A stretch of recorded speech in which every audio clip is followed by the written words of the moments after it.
Si vous êtes né après le décès d'un bébé, d'un enfant ou d'un très jeune adulte de votre famille et que vous présentez plusieurs de ces 8 symptômes, vous souffrez peut-être d'un syndrome du gisant. 1. Vous avez le sentiment de ne pas vivre votre vie. 2. Vous avez l'impression d'être constamment freiné. 3. Ou au contraire, vous êtes hyperactif, comme si vous aviez à vivre 2 vies en une. 4. Vous portez le prénom d'un membre de votre famille qui est mort dans son enfance ou sa jeunesse. 5. Vous vous exprimiez peu lorsque vous étiez enfant et peut-être assez peu aujourd'hui. 6. Vous traversez ou avez traversé des phases de dépression parfois sévères. 7. Vous vous habillez souvent en noir. 8. Vous souffrez même de diabète, de sclérose en plaques, de maladies digestives. Bonjour à tous, c'est Catherine. Vous l'avez compris, aujourd'hui on parle du syndrome du gisant et vous verrez que ce syndrome peut vraiment être extrêmement impactant, d'une part sur votre chemin de vie qu'il peut littéralement bloquer et d'autre part sur votre santé qu'il peut aussi considérablement dégrader jusqu'à provoquer malheureusement très souvent des maladies auto-immunes plus ou moins graves. Cette fois, je vais vous présenter les effets et les conséquences de ce syndrome grâce à l'histoire de Juliette, dont la vie a été un véritable parcours du combattant avant que l'on identifie la cause profonde de sa problématique et qu'on l'en libère. Quand je dis on, c'est moi qui les ai identifiées les causes. Alors surtout, restez avec moi pour en savoir plus et n'hésitez pas à vous abonner à ma chaîne YouTube, à liker, à commenter. Je vous répondrai avec plaisir et bien sûr, merci d'être là encore une fois en ma compagnie. Vous êtes prêts? C'est parti pour le numéro 7.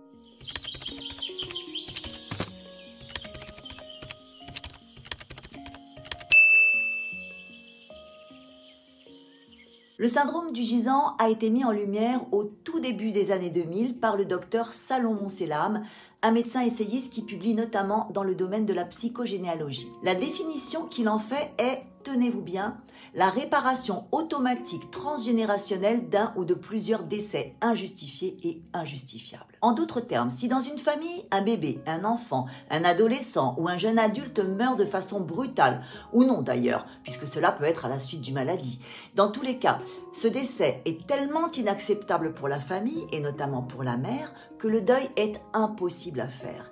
Et le docteur Selam a pu constater, et je le rejoins tout à fait là-dessus, que dans ces cas-là, une sorte de programme de réparation transgénérationnelle s'enclenche automatiquement et de façon que je dirais inéluctable. On va donc charger tout à fait inconsciemment un enfant de la famille, ou plusieurs d'ailleurs, de réparer le drame par sa venue, par sa naissance. C'est ce qu'il appelle l'enfant de remplacement, ou encore le gisant, qui est chargé d'adoucir le deuil en prenant la place laissée vide par celui qui n'est plus. Vous imaginez déjà les conséquences, et là on va transposer pour rendre les choses plus évidentes. Quand un footballeur se blesse et qu'on en fait rentrer un autre à sa place sur le terrain, le remplaçant, c'est celui qui était sur le banc de touche. C'est un deuxième choix. Il est juste là parce que l'autre est blessé. Sa présence est justifiée par le malheur de l'autre. Il aurait très bien pu ne jamais jouer cette partie et, au fond, il n'a pas vraiment de mérite à la jouer. Il sait qu'il n'est pas le préféré du sélectionneur. Eh bien, c'est exactement la même chose pour l'enfant de remplacement qui fait soit partie de la même fratrie, soit d'une autre génération, puisque quand on ne peut pas réparer dans la même fratrie, c'est la suivante, les petits-enfants qui le feront. Vous vous rendez compte du truc tordu que nos programmes inconscients transgénérationnels nous font faire, car dans l'histoire, personne n'est conscient de ce qui se trame. Vous imaginez ?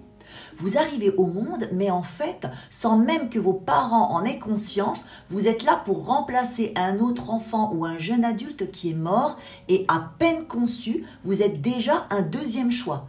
Sans compter que, cerise sur le gâteau, on vous donne parfois le prénom de l'enfant ou du jeune en question. Et pendant toute votre vie, vous êtes chargé d'être à la fois un vivant et un gisant, d'être vous-même et un autre, d'être double en quelque sorte, mais sans avoir vraiment le droit d'être vous-même puisque vous devez jouer le rôle de l'autre qui est mort. Compliqué quand même. Vous comprenez maintenant l'origine de tous les symptômes que je vous ai cités plus haut et que je vais reprendre un à un. 1. Vous avez l'impression de ne pas vivre votre vie. Évidemment, on vous a chargé d'une procuration, vous vivez à la place d'un autre. Entre parenthèses, le syndrome du gisant est une variante du syndrome de l'imposteur qu'on verra une autre fois.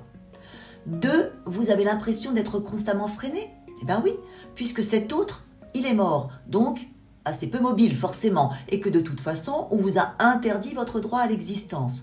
On a alors un profil de gens qui sont souvent dans un état d'épuisement chronique. 3. Ou au contraire, vous êtes hyperactif, comme si vous aviez à vivre 2 vies en une. Vous êtes alors un bourreau de travail. Vous vous donnez sans compter. Vous avez une endurance tout à fait étonnante. 4. Vous vous exprimiez peu lorsque vous étiez enfant et peut-être assez peu aujourd'hui. En effet, vous êtes en quelque sorte le fantôme de l'autre. Vous n'existez pas vraiment. 5. Vous traversez ou avez traversé des phases de dépression parfois sévères. Évidemment, vous n'avez jamais eu le droit de vivre votre vie à vous, d'être celui ou celle que vous êtes. C'est quand même une sacrée arnaque ce syndrome du gisant. 6. Vous vous habillez souvent en noir, vous portez le deuil de toute votre famille et votre propre deuil puisque vous êtes censé être mort. 7. Vous souffrez de diabète, de sclérose en plaques, de maladies digestives.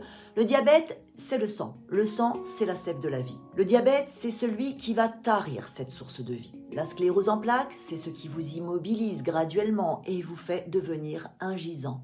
Les maladies digestives, on les constate souvent chez les bébés qui succèdent à une fausse couche ou à la perte d'un autre enfant. L'émotionnel est à vif et va agir sur ce deuxième cerveau qu'est l'appareil digestif. Je passe sur les autres maladies que ce syndrome peut entraîner. En tout cas, vous l'aurez compris, c'est très difficile à vivre, d'autant qu'il est rarement identifié. C'est pourtant une problématique que je rencontre très souvent et c'est d'ailleurs pour cela que je demande toujours à mes consultants, avant de commencer une séance, s'il y a eu des morts brutales ou des fausses couches dans leur famille. Enfin, quand je vous dis que je demande toujours, c'est pas tout à fait vrai, car au début de ma carrière, avant que je mette au point mes méthodes de décodage et déprogrammation vibratoire, je suis carrément passée à côté de ce syndrome que portait la consultante que j'ai rebaptisée Juliette et dont je vous raconte l'histoire maintenant. En fait, Juliette a été une de mes premières consultantes avant de devenir une grande amie. Et si j'avais identifié son syndrome du gisant plus tôt, je pense sincèrement que ça lui aurait évité quelques années de galère. Juliette a 45 ans quand je la rencontre pour la première fois. Elle est directeur administratif et financier dans un très gros cabinet de conseil américain. C'est une femme de caractère, c'est une femme courageuse, le fameux bourreau de travail hyper efficace, hyper endurant dont je vous parlais tout à l'heure. Et pour autant, pas du tout du genre à écraser les collaborateurs, bien au contraire, elle a cette intelligence du vrai leadership, pragmatique, constructif et bienveillant. Tout ce qu'on aime, quoi. Elle est donc dans une brillante carrière qu'elle n'a pas choisie. Elle aurait aimé être avocate, mais lorsqu'elle était plus jeune, elle était plutôt timide et introvertie et sa maman l'avait en quelque sorte forcée à se diriger dans le domaine de la comptabilité. Je vous passe son parcours scolaire chaotique qui ne l'avait pas empêché d'arriver à force de volonté et d'intelligence au poste prestigieux qu'elle occupait. Quand elle vient me voir pour la première fois, elle est dans un parcours de PMA, donc de procréation médicalement assistée, depuis donc plus de 6 ans et comme toutes les femmes qui le vivent, elle passe par des phases d'espoir et de découragement et aussi de fatigue intense. Elle souffre de diabète, les traitements lui ont fait prendre beaucoup de poids, elle se sent mal dans ce corps qu'elle ne reconnaît plus et elle vient surtout chercher auprès de moi un moyen de retrouver son énergie et de se redonner de l'élan. À l'époque, il n'est donc pas question de faire de décodage vibratoire pour chercher les causes de son infertilité, mais je vais la suivre en séance de soins énergétiques pendant un peu plus d'1 an où je partage avec elle ses espoirs de grossesse et aussi ses déceptions puisqu'elle subira aussi une interruption de grossesse médicalisée. Vous remarquez que Juliette, malgré toute sa volonté, présente les caractéristiques suivantes. Elle est très réservée et même introvertie dans la première partie de sa vie. Elle est empêchée de suivre la voie professionnelle dont elle rêve. Sa scolarité est faite d'embûches. Elle est diabétique et même lorsqu'elle décide avec son conjoint Léon de faire un enfant, là encore, c'est le parcours du combattant. Un beau jour toutefois, la bonne nouvelle tant attendue arrive, elle est enceinte à 47 ans.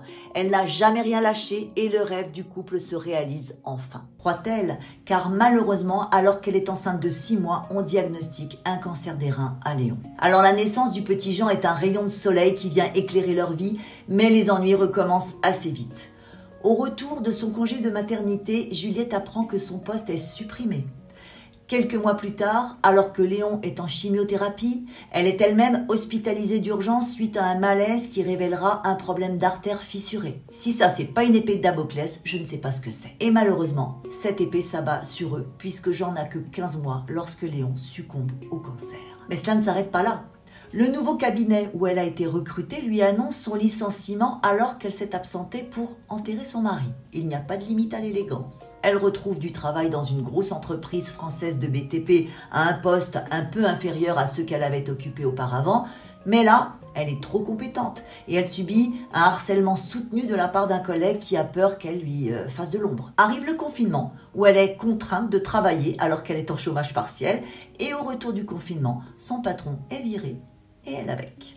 Toujours aussi élégant. Je vous rappelle qu'elle est veuve avec un enfant en très bas âge et qu'elle est quand même à son poste jour après jour, vaille que vaille. À ce moment-là, elle réalise qu'elle ne s'est pas donné le temps de faire le deuil de Léon et elle décide de se poser un peu et de s'occuper d'elle pendant quelques mois. Elle se ressource et elle pense être prête à repartir sur de bonnes bases.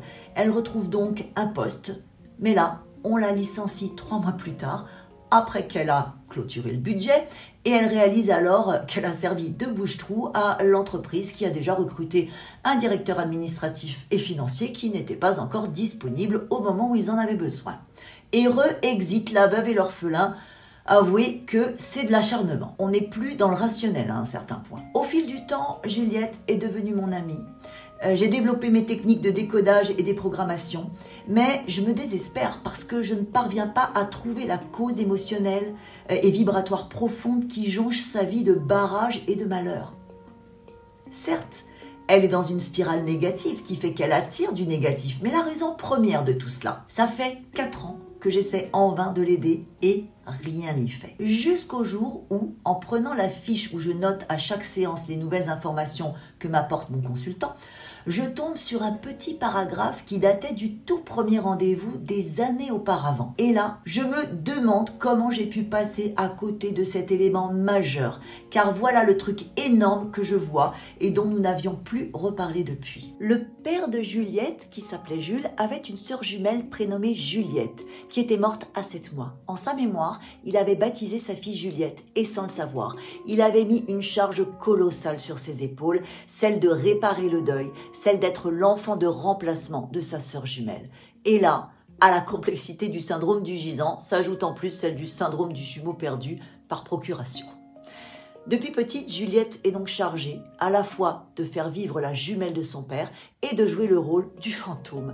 Vous imaginez toutes les souffrances inconscientes et les conséquences que ça a pu avoir sur sa vie. Il y a bien sûr la souffrance liée au fait d'être un enfant de remplacement et donc la souffrance liée à l'interdiction de vivre pour elle-même. Alors là, le sentiment de dévalorisation est assuré. Pas étonnant que Juliette ait été une enfant timide et réservée qui manquait de confiance en elle. Souvenez-vous aussi qu'elle parlait peu. Pas surprenant non plus, elle est censée être morte. Ce postulat va d'ailleurs tout compliquer et même tout entraver dans sa vie puisque tout ce qu'elle entreprend va s'éteindre. Ses tentatives d'avoir un enfant, son union avec Léon, sa santé, son parcours professionnel. Par ailleurs, le transfert de la relation gémellaire avec son père complique encore les choses puisque l'une des constantes du syndrome du jumeau perdu est ce que j'ai baptisé le serment d'exclusivité. En effet, entre le jumeau vivant et le jumeau décédé, il existe un serment tacite qui veut qu'on s'interdit d'aimer quiconque plus que son jumeau et qu'on s'interdit même d'être heureux sans son jumeau. Dans de nombreux cas, ça entraîne justement des difficultés à procréer puisqu'il y a de fortes chances qu'on aime son enfant plus que son jumeau. Ce serment d'exclusivité amène aussi des difficultés à trouver sa compagne ou son compagnon et en revanche une grande facilité à les perdre. Vous imaginez les efforts colossaux qu'il fallait que Juliette mette en œuvre pour avancer dans sa vie et malgré toute l'énergie qu'elle tentait de déployer, elle était à bout de force. Bon, vous connaissez la chute ? Bah oui, on a déprogrammé le lien transgénérationnel toxique qu'on avait mis sur ses épaules, le fameux syndrome du gisant, et toutes les responsabilités inconscientes qu'il faisait peser sur elle. On a déprogrammé tous les freins et dans le mois qui a suivi, Juliette a été recrutée à 55 ans pour le plus gros poste de sa carrière dans une entreprise dirigée par des humains, mais des vrais, qui savent travailler avec intelligence, pragmatisme et bienveillance. Et même si aujourd'hui, dans son nouveau travail, la tâche est ardue, elle en a vu d'autres et elle s'épanouit comme jamais. Certes, le diabète est toujours là. On espère en tout cas que Jean, qui a déjà bien grandi, retrouvera un gentil papa. Et voilà, ce 7e numéro des Rendez-vous d'ailleurs sur Terre se termine. Je reviendrai sur ce syndrome du gisant dans le 8e numéro à travers 2 cas très récents et assez différents que je n'ai pas eu l'espace de traiter aujourd'hui. Je vous rappelle que vous pouvez éclaircir vos thématiques personnelles en prenant un rendez-vous visio via ma plateforme de rendez-vous créneaulibre.fr. Pensez à laisser un pouce si vous avez apprécié cette vidéo, à laisser un commentaire, ça fait toujours plaisir, et à vous abonner. Vous pouvez aussi me retrouver sur TikTok et Instagram pour des petits clins d'œil entre deux rendez-vous. Je vous dis donc à très bientôt. Bye!